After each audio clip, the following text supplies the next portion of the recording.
बारिश, एक पेड़ की तरह बन जाऊं, अडिग, अविचल और मौन।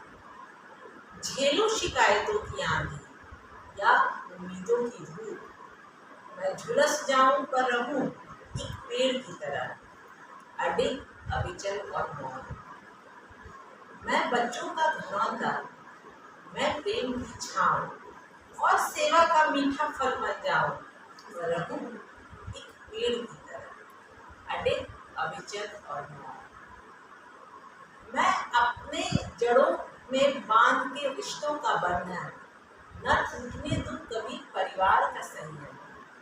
और जब वक्त की कुल्हाड़ी के प्रहार से धरा पर गिर जाऊं, तो नन्ही कोपल बन फिर उठ जाऊं, फिर प्रकृति की ममता से सिंचित होकर एक पेड़ बन जाऊं, अडिग, अविचल और मौन।